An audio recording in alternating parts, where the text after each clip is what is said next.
Douglas Taylor, hitherto best known for pulling off a betting coup with D4 Dave Patrick McCann. This article was first published in April 2018 for a horse who appears to be quite out of the ordinary. It is only fitting that Samcro is the work of a man who is not your average jump breeder. Douglas Taylor had hitherto been best known for pulling off a gamble straight out of the pages of a Dick Francis thriller.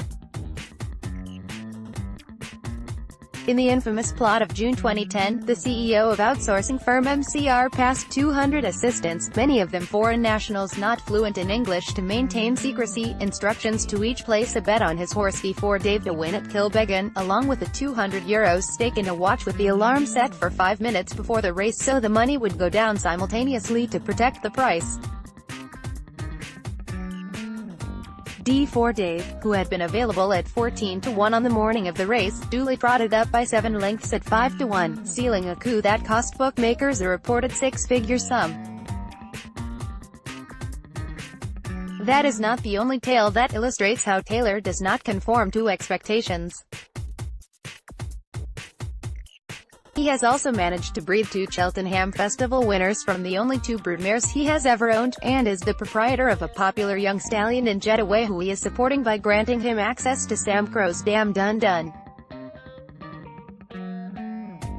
Getting the D4 Dave escapade out of the way before the serious business of breeding, Taylor reflects, "I made the mistake of telling a journalist at the time that I was getting married and it would pay for the wedding. I ended up being tormented by all the tabloids. Journalists were ringing from Australia. The gamble was really for the fun of it, not the money. I'll know not to open my mouth next time." Now Taylor is back in the news for his brilliance with bloodstock rather than bookie bashing.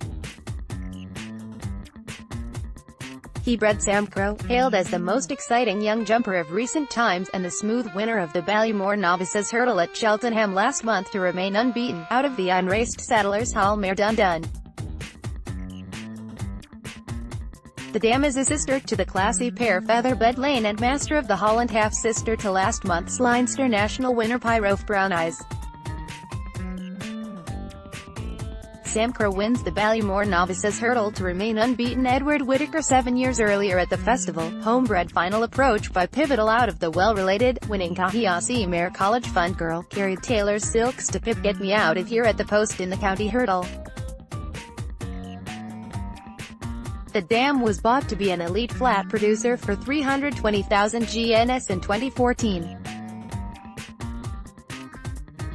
Although Final Approach didn't stick to the script, she has otherwise fulfilled her destiny by producing the useful sprinter Medi and German Group 2 scorer Parvana, sold by Taylor as a 2-year-old for €175,000 and resold by her next owners as a breeding prospect for €1 million. College Fund Girl has been covered by Churchill in recent weeks, having failed to get into foal to Frankel and Kingman, both to Southern Hemisphere time, in the last 2 seasons. "I always have one eye on Australia," Taylor says. "The temptation is strong because the prize money down there is so huge. You only need one good horse and it pays for all the bad ones. Up here having one good horse makes no difference." She has a yearling colt by Jetaway foaled in Ireland who I've sent down to New Zealand. Dun Dun, meanwhile, was bought 2 years after College Fund Girl for just €12,000 as a 4-year-old at the Tattersalls Ireland November National Hunt Sale. Remembering her purchase, Taylor continues, "I'd only bought her because I'd bought a bit of land and it's handy to have a few mares to get planning permission. So I sent a friend of mine off to buy a mare and that's what he came back with. She was in foal to Flemingsfirth, but the resultant colt was very small, and we sent her to Golan next, but the foal was no good, so I ended up giving away the first 2 foals out of her for free. I was starting to question why I'd bought Dun Dun, but the pedigree kept improving all the time. Master of the Hall came out, then Featherbed Lane and Pyrof Brown Eyes. None of those were on the page when we bought Dun Dun. Then Samcro was born, and he just looked so different to all the previous foals. He saved me from moving on the mare. Samcro is by Germany, sire of the great hurdler Faheen and fellow Cheltenham Festival winners Captain CB and Tiger Cry, but suffering declining fertility at Woodlands Stud in County Galway when Dundon visited him in 2011. I hunt with the Galway Blazers and Germany was at the local stud, so the mare just went up in the horse box, Taylor says.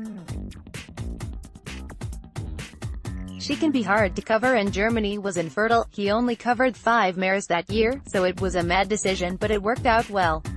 Samcro was broken at 2 by Taylor's sister Millie, who runs his yard in County Meath, and pre-trained by Vincent Ward, who reported the horse was killing everything, even seasoned handicappers, in his work, before he was sent to the store sales at 3 with the intention more of qualifying him for lucrative bumpers than finding a buyer. My daughter hasn't forgiven me. Taylor sent Samcro to Colin Bowie at the end of his 3-year-old season and the point-to-point maestro prepared him to cozily beat the then Gordon Elliott-trained elegant escape between the flags at Monk's Grange in the following spring. Everybody in the country was ringing me wanting the horse. Taylor remembers. I was only slightly interested in selling him, but the sales companies were offering free flights and all sorts to let them have him. The horse's next public appearance was at the inaugural Goffs UK entry sale, where he was bought by Elliott for £335,000 on behalf of Michael O'Leary. The rest, as they say, is history. If it was today, would I let him go again? No, says Taylor. He was a family pet, known as Rodney, and my daughter still hasn't forgiven me for selling him. Samcro goes under the hammer at Aintree after his impressive point-to-point victory Sarah Farnsworth, but at least Taylor has Samcro's 2-year-old half-sister by Jetaway, while Dundon returned to the stallion this year. Explaining why he is standing squarely behind the sire, a son of Cape Cross out of a sister to the late Blue Hen Hossili, who he bought in training from Jed Monty for 200,000 GNS, he says, I bought him to run in the Cups in Australia. He showed really good form down there and was 4th in the Caulfield Cup but got a terrible ride from Damien Oliver. He was in such good form he took a hold and ran away with a jockey. He was then 6th in the McCann, but it turned out he'd suffered a slight tendon injury at Caulfield. He could have done better in Australia. I think he could have been in the mix for the Melbourne Cup but for a bit of bad luck. He has a superb Jed Monty pedigree and just looks like a proper stallion. In his racing days, he was always boss of the stables. Every horse, male or female it didn't matter, had to run for cover when Jetaway was coming. You'd hear a cry of Jetaway, Jetaway, from the lads and the place would just clear. He's a very fertile stallion, that's what he's got a name for. He's been given some very difficult mares to cover and not only does he put them in full but he puts twins into most of them. Jetaway has certainly been popular with breeders in his first 3 years at Arctic Tack Stud in County Wexford, having covered 180 mares in his first season, 179 in his second and 136 in his third in 2017. No doubt about it then, Taylor is not the only breeder convinced by Jetaway's qualities. But would the unorthodox breeder join the chorus of voices calling Samcro the second coming? The answer is a firm yes. He could go anywhere he wants, he says. He could win the Gold Cup or the Champion Hurdle, but Mr. O'Leary is a Gold Cup man and he'll go for that. He's a horse that minds himself. They realize how good he is. He'll win a number of Gold Cups. No doubt. If you enjoyed reading this, you might also like